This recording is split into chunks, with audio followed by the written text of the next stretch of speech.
വ്യവസായ വിവര സാങ്കേതിക വിദ്യ വകുപ്പ് മന്ത്രി. സർ, വളരെ ദീർഘമായി പറയുന്നില്ല സർ. ഇവിടെ ഈ ബഡ്ജറ്റ് ധനകാര്യമന്ത്രി മുഖ്യമന്ത്രി അവതരിപ്പിച്ച ബഡ്ജറ്റ് ഒരു വിഷൻ ഡോക്യുമെൻ്റാണ്. നമുക്കറിയാം, ഈ കേരളത്തെ സംബന്ധിച്ചിടത്തോളം വരുമാനത്തിൻ്റെ ഏതാണ്ട് 80% നമ്മൾ നിത്യാവശ്യങ്ങൾ നിദാന ചെലവുകൾക്കും പലിശക്കുമൊക്കെ ആയിട്ട് ശമ്പളത്തിനുമൊക്കെ ആയിട്ട് ഉപയോഗിച്ചുകൊണ്ടിരിക്കുകയാണ്. രക്ഷപ്പെടണം എന്നുണ്ടെങ്കിൽ നമ്മൾ ഇനി വ്യത്യസ്തമായ പാതയിൽ സഞ്ചരിക്കാതെ തരമൊന്നുമില്ല. സാറ്, കയ്യിൽ പണം ഉണ്ടെങ്കിൽ മാത്രമേ ഇവിടെ എല്ലാവരും വളരെ അംബീഷ്യസ് ആയിട്ട് പറഞ്ഞുകൊണ്ടിരിക്കുന്ന കാര്യങ്ങളൊക്കെ നമുക്ക് നടത്തിക്കൊണ്ടുപോകാൻ കഴിയുള്ളൂ.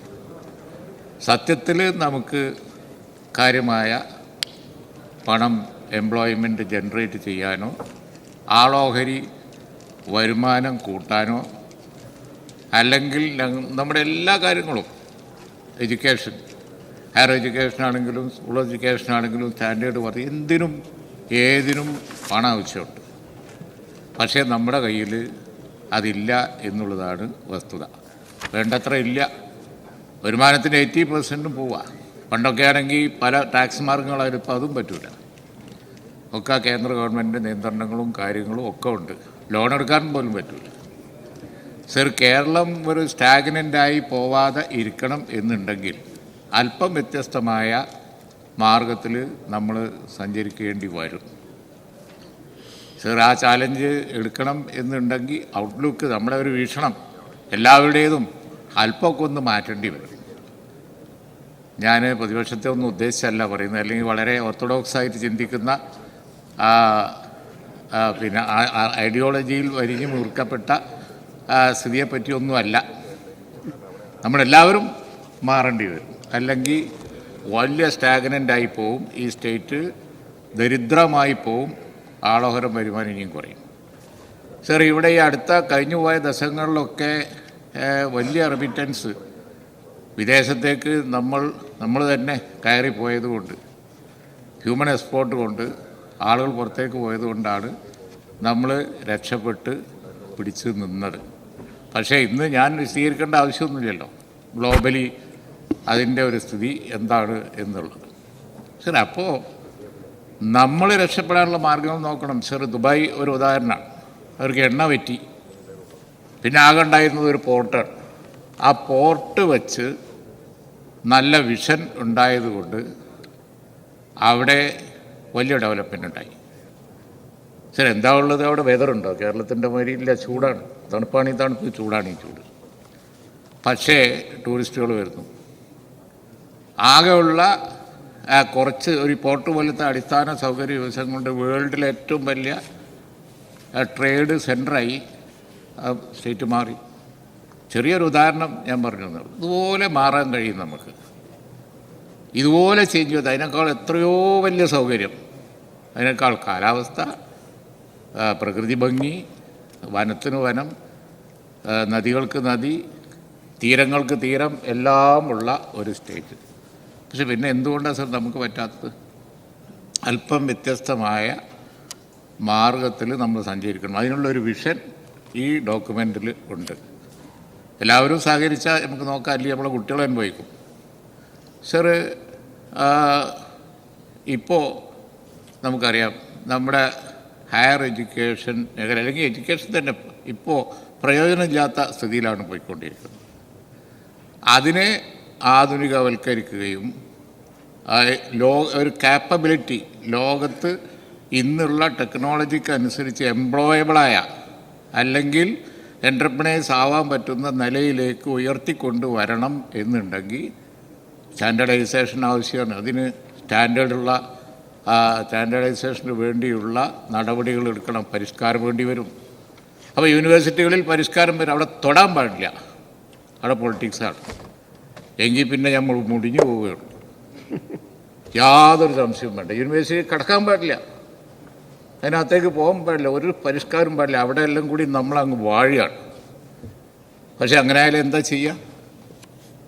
അപ്പോൾ അതുകൊണ്ട് പരിഷ്കാരം എല്ലാ രംഗങ്ങളിലും ആവശ്യമാണ്. ഇൻവെസ്റ്റ്മെൻറ്റ് വരണം, അപ്പോഴേ എംപ്ലോയ്മെൻറ്റ് ഉണ്ടാവുള്ളൂ.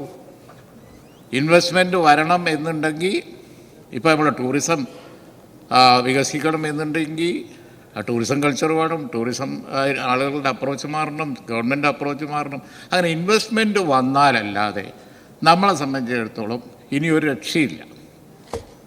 സാറ് ഇപ്പോൾ ടെക്നോളജി നമുക്കറിയാം, ആർട്ടിഫിഷ്യൽ ഇൻ്റലിജൻസിൻ്റെ കാലമായി. ടെക്നോളജി വളരെ സഹായകരമാണ് നമുക്ക്.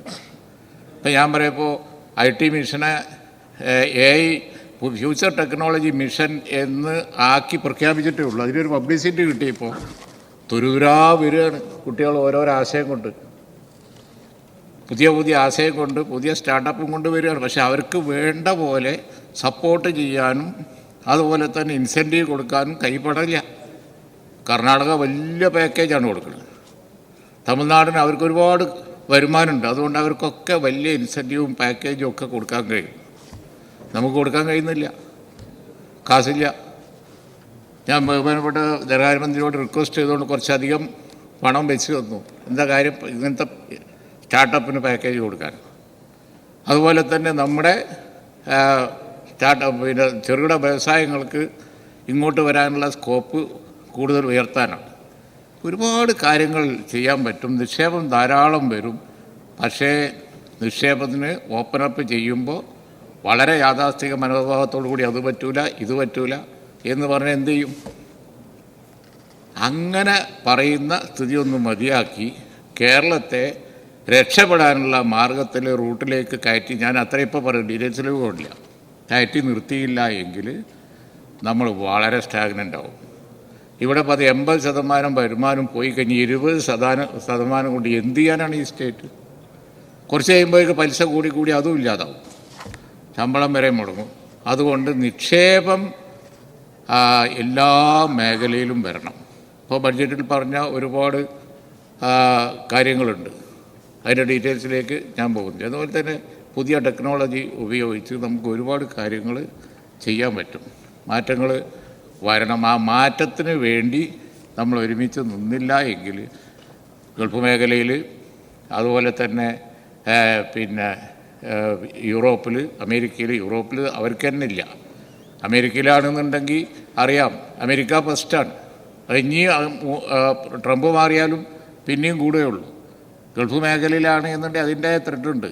അപ്പോൾ നമ്മൾ മലയാളികൾക്ക് തനതായി ഉള്ള ശക്തി ഇനി നമ്മൾ പുറത്തെടുത്തില്ല എങ്കിൽ വരുന്ന ജനറേഷൻ വലിയ പ്രശ്നത്തിലേക്ക് പോകും. അതുകൊണ്ട് വ്യവസായ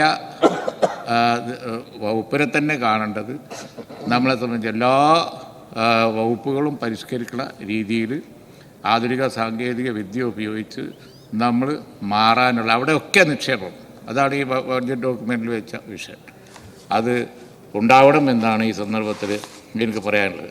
ഇവിടെ 1-2 ചെറിയ സംശയങ്ങൾ. ഇപ്പോൾ കരിമണൽ ഇനി ഒരിക്കലും തന്നെ പ്രൈവറ്റിന് മൈൻഡ് ചെയ്യാൻ കഴിയില്ല. വെറുതെ വാർത്ത വരികയാണ്. കരിമണൽ ഖനനം സ്വകാര്യ മേഖലയിൽ ഇനി പറ്റൂല, അത് റിസർവ്ഡ് ഫോർ പബ്ലിക്. അതുകൊണ്ട് അങ്ങനെ വിജ്ഞാപനം ആലപ്പുഴ തീരദേശത്ത് കരിമണൽ തൊടാനുള്ള പരിപാടി ഈ ഗവൺമെൻറ് ഇല്ല. ഞാനത് വ്യക്തമാക്കിയിട്ടുണ്ട്, ആവശ്യമില്ല. ഇപ്പോൾ ഈ മിനറൽ കോംപ്ലക്സ് എന്നൊക്കെ പറഞ്ഞത്, ഇപ്പോൾ മോണോസൈറ്റ് ക്രാക്കിംഗ് എന്നുവെച്ചാൽ അവിടെ ഒരുപാട് അവശിഷ്ട വസ്തുക്കൾ കാലാകാലമായി അസംസ്കൃത വസ്തുക്കൾ കുഴിച്ചിട്ടുണ്ട്. അതെടുത്തിട്ട് അതിൽ നിന്ന് മോണോസൈറ്റ് ക്രാക്കിംഗ് ആണ്. ഞങ്ങൾ പരിപാടി ഇട്ടതല്ല, കഴിഞ്ഞ ഗവൺമെൻറ്റിൻ്റെ കാലത്ത് നടന്ന സംഭവങ്ങളാണ്. അന്ന് അത് സംബന്ധിച്ച് ഒരുപാട് പ്രൊപ്പോസൽസ് കഴിഞ്ഞ ഗവൺമെൻറ് കിട്ടിയത് അവർ പ്രോസസ്സ് ചെയ്തിട്ടുണ്ട്. അതിൻ്റെ ഒരു സ്റ്റേജ് വെച്ചിട്ടാണ് ബഹുമാനപ്പെട്ട ധനകാര്യമന്ത്രി മിനറൽ കോംപ്ലക്സ് പറഞ്ഞത്. അപ്പോൾ മോണോസൈറ്റ് ക്രാക്കിംഗ് നടത്തുമ്പോൾ കുറേ സാധനങ്ങൾ കിട്ടും. അതിൽ നിന്ന് കിട്ടുന്ന സാധനം കൊണ്ട് ഇപ്പോൾ ഫ്യൂച്ചർ മെറ്റൽ, അല്ലെങ്കിൽ ലോകത്തിൻ്റെ തന്നെ ഏറ്റവും വലിയ വിലപ്പെട്ട വസ്തു എന്ന് പറയുന്ന പെർമനൻറ്റ് മാഗ്നറ്റ് ഉണ്ടാക്കാം. സാർ, അങ്ങ് സ്വകാര്യ മേഖലയ്ക്ക് ഇത് കൊടുക്കില്ല എന്ന് പറയുന്നത് സന്തോഷകരമായ കാര്യം. പക്ഷെ കേന്ദ്ര ഗവൺമെൻറ് ഇപ്പോൾ ഒരു ടെൻഡർ കൊടുത്തിട്ടുണ്ട് ഈ ധാതുക്കൾ ഖനനം ചെയ്യാൻ വേണ്ടി. അത് നമ്മുടെ ആലപ്പുഴയുടെയും കൊല്ലത്തിൻ്റെയും തിരുവനന്തപുരത്തിൻ്റെയും, ഒരു കൊല്ലത്തിൻ്റെ ആലപ്പുഴയുടെ ഭാഗങ്ങൾ ചേർന്നാണ്. അതിലാണ് ഞങ്ങളുടെ ആശങ്ക. കേന്ദ്ര ഗവൺമെൻറ് സ്വകാര്യ കമ്പനികൾക്ക് ഇത് കൊടുക്കുമ്പോൾ അതിൻ്റെ ഭാഗമായി നമ്മളെന്തെങ്കിലും നിലപാട് സ്വീകരിക്കും? അത് ഞാൻ ചോദിച്ചത്. അതാണ് ആ സംശയങ്ങൾ നിവൃത്തി വരുത്താനാണ് ഞാൻ പറഞ്ഞത്. കഴിഞ്ഞ ഗവൺമെൻറ് കാലത്ത് KMMൽ ഒരു ബോർഡ് പാസ്സാക്കി ഒരു MOU ഒപ്പിടാൻ വേണ്ടി തീരുമാനിച്ച് വെച്ചിട്ടുണ്ട്. പ്രൈവറ്റ് അതിലൊരു പ്രൈവറ്റ് ഉണ്ട് എന്നാണ് ഈ പറഞ്ഞു വരുന്നത്. ഞങ്ങളൊന്നും ചെയ്തിട്ടില്ല. ഞങ്ങൾ ചെയ്തിട്ടില്ല എന്ന് മാത്രമല്ല, അതിനെ തുടർന്നുള്ള ഒരു MOU ഒപ്പിടാൻ വന്നപ്പോൾ നിങ്ങളെല്ലാം ചെയ്തു വെച്ചാണ്. ഞാനതൊരു കുറ്റാക്കി പറയല്ല. കാരണം ഈ മോണോസൈറ്റ് ക്രാക്കിങ്ങിൽ വേണ്ടി ടെൻഡർ വിളിച്ചു ഒരുപാട് പ്രപ്പോസൽ കിട്ടി. അതിൽ ഒന്നിൽ മിഡ് വെസ്റ്റ് എന്ന് പറഞ്ഞ ഒരു കമ്പനി ഉണ്ട്. അതൊരു പ്രൈവറ്റ് കമ്പനിയാണ്. ടെക്നോളജി അവരുടെ കയ്യിലേ ഉള്ളൂ.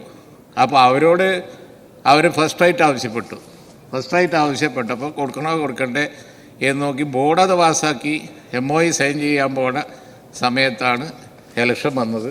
അത് അപ്പാടെ ഞങ്ങൾ കൈക്കൊണ്ട് വന്നിരിക്കുകയാണ്. നോക്കിയിട്ടേ ഇനി ചെയ്യുള്ളൂ, യാതൊരു സംശയവും വേണ്ട. കൈ കൊള്ളുന്ന ഒരു പരിപാടിക്കും നമ്മളില്ല. അതേപോലെ തന്നെ പെർമനൻറ്റ് മാഗ്നറ്റിൻ്റെ വിഷയം വന്നപ്പോൾ MOU സൈൻ ചെയ്യാൻ വന്നു. സത്യത്തിൽ PSUസേ ഉള്ളൂ.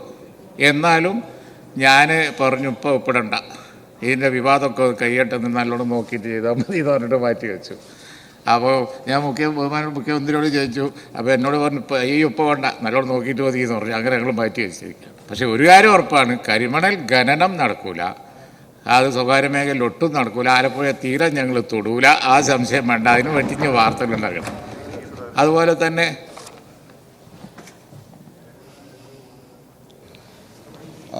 അടിഞ്ഞുകൂടുകയും പലതരത്തിൽ ഖനനം നടക്കുകയും ആരോപണം ഉണ്ടാവുകയും ചെയ്യുന്ന ആ സ്ഥലം തോട്ടപ്പള്ളി എൻ്റെ മണ്ഡലത്തിൽ അമ്പലപ്പുഴയാണ്. അടിസ്ഥാന ചോദ്യം ഞാൻ ചോദിച്ചതിരിക്കട്ടെ. അവിടെ കേന്ദ്ര ഗവൺമെൻറ് നമ്മൾ ചെയ്യുന്നതല്ല, ശരി, കേന്ദ്ര ഗവൺമെൻറ് ചെയ്താലും അതിൻ്റെ ദോഷഫലം നമ്മളല്ലേ അനുഭവിക്കുക. പക്ഷേ തീരപ്രദേശങ്ങളെന്ന് പറയുന്നത് രാജ്യരക്ഷയുടെ കൂടി കാര്യമായിട്ട് കേന്ദ്രത്തിന് പ്രത്യേക റൈറ്റുണ്ട് ഇവിടെ. അപ്പോൾ സ്റ്റേറ്റിന് മേലെ അവർ ഓവർ റൈഡ് ചെയ്യാൻ വേണ്ടി കഴിയും. അപ്പോൾ അവിടെ കരിമണൽ പൊതുമേഖലയിലെങ്കിലും എടുക്കണമോ വേണ്ടേ, സ്വകാര്യ മേഖല ആവശ്യം. അതേപ്പറ്റി വിദഗ്ധന്മാരുടെ ഒരു പഠനം നടത്താൻ തയ്യാറാവുകയാണ് വേണ്ടത്. കഴിഞ്ഞ 10 വർഷം അവിടെ നടന്ന അഴിമതികളെപ്പറ്റി അന്വേഷിക്കാനും വിദഗ്ധ സമിതിയെ വെച്ച് എങ്ങനെ നമുക്കത് കൈകാര്യം ചെയ്യാം എന്ന് അന്വേഷിക്കാൻ അങ്ങ് തയ്യാറാകും. അല്ല സർ, തോട്ടപ്പള്ളിയിൽ നിന്ന് മണൽ പോകുന്ന വിഷയം ഒന്ന് വേറെയാണ്. അത് പിന്നെ അവിടെ അടിഞ്ഞുകൂടുന്ന മണൽ ഇറിഗേഷനും ബാക്കിയുള്ളതെല്ലാം കൂടി റിമൂവ് ചെയ്യുന്ന ഒരു സംഗതി വേറെ ഉണ്ട്. അതല്ലാതെ തീരദേശത്ത് പുതിയ പ്ലോട്ടുകൾ കണ്ടുപിടിച്ച് ഇനി ഖനനം ചെയ്യുന്നില്ല. ഇതൊക്കെ റിസർവ് ചെയ്ത പ്ലോട്ടുകളിലാണ്, അല്ലേ? റിസർവ് ചെയ്ത പ്ലോട്ടുകളിലാണ് ഇപ്പോൾ ഈ IRE പോലും ഖനനം നടത്തുന്നത്. ഇപ്പം ഈ പറഞ്ഞുകൊണ്ടിരിക്കുന്ന സംഗതികളൊന്നും പുതിയ ബ്ലോക്കോ പുതിയ സൈറ്റോ പുതിയ തീരോ പോയി ഖനനം ചെയ്യുന്ന പരിപാടിക്കല്ല. നേരെ മറിച്ച് വാല്യൂ അഡീഷൻ്റെ കാര്യങ്ങളാണ് ഇപ്പോൾ വന്ന മിനറൽ കോംപ്ലക്സിൽ വന്നത്. അത് ഒന്ന് ഈ പറഞ്ഞതുപോലെ മോണോസൈറ്റ് ക്രാക്കിംഗ്, അതിന് കുറേ സാധനങ്ങൾ കിട്ടും. അതിന് കിട്ടുന്ന സാധനങ്ങളുണ്ട്. പെർമനൻറ്റ് മാഗ്നറ്റ് കഴിഞ്ഞിട്ടുണ്ടെങ്കിൽ ഇപ്പോൾ ഇലക്ട്രോണിക് സാധനങ്ങളുടെ മുഴുവൻ പിന്നെ റോ മെറ്റീരിയലാണ്. വേൾഡിൽ വലിയ ഡിമാൻഡാണ്. ചൈനക്കാണ് ഇപ്പോൾ അതിൻ്റെ കുത്തക. പിന്നെ ഒന്നുള്ളി നമുക്കാണ്. അപ്പോൾ PSUസിൻ്റെ സെൻട്രൽ PSUസിൻ്റെ ഒക്കെ സഹായത്തോടു കൂടി നമുക്ക് പെർമനൻറ്റ് മാഗ്നറ്റ് വികസിപ്പിച്ചെടുക്കാൻ പറ്റുമോ എന്ന് നോക്കാനാണ് കഴിഞ്ഞ ഗവൺമെൻറ് നോക്കിയത്.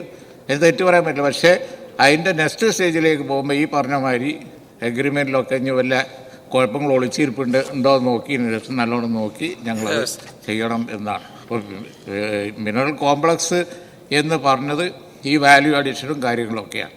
അതുകൊണ്ട് ബഹുമാനപ്പെട്ട മെമ്പർ പറഞ്ഞ കാര്യങ്ങൾ ശ്രദ്ധിക്കാം. തീരദേശത്ത് ഇനി മൈനിങ് എന്ന് പറഞ്ഞത് വളരെ സെൻസിറ്റീവാണ്. അതിൽ വല്ലാതെ മുമ്പോട്ട് പോകാൻ കഴിയില്ല എന്നുള്ളത് തന്നെയാണ് ഈ ഗവൺമെൻറ്റിൻ്റെ അഭിപ്രായം. കാരണം ഒരുപാട് പ്രശ്നങ്ങളുണ്ട്. ഉള്ള ബ്ലോക്കും ഉള്ള കരിമണലും അതുപോലെ തന്നെ അതിൻ്റെ അവശിഷ്ടങ്ങൾ കാലാകാലങ്ങളായി കുഴിച്ചിട്ടത്, അതിൽ നിന്ന് മോണോസൈറ്റ് ക്രാക്ക് ചെയ്ത് പുതിയ വാല്യൂ അഡീഷനൊക്കെ ചെയ്തത് വേറെ കാര്യങ്ങളാണ്. അപ്പോൾ അതുകൊണ്ട് ഏതായാലും തീരദേശത്തെ സെൻസിറ്റിവിറ്റി കണക്കിലെടുക്കാതെ ഒരു കാര്യം ചെയ്യൂല എന്ന് ഉറപ്പ് നൽകാൻ ഈ സന്ദർഭത്തിൽ ഞാൻ പിന്നെ ആഗ്രഹിക്കുക. ശരി, ഇവിടെ പറഞ്ഞതുപോലെ വ്യവസായ രംഗത്ത് നിക്ഷേപ രംഗത്ത് ഒരു വലിയ കുതിച്ചുചാട്ടത്തിന് പറ്റുന്നൊരു ഡോക്യുമെൻ്റ് ധനകാര്യമന്ത്രി ഇവിടെ മുഖ്യമന്ത്രി അവതരിപ്പിച്ചിട്ടുണ്ട്. അതിനെല്ലാവരുടെയും സഹകരണം വേണം എന്നാണ് പറയുന്നത്. Thank you.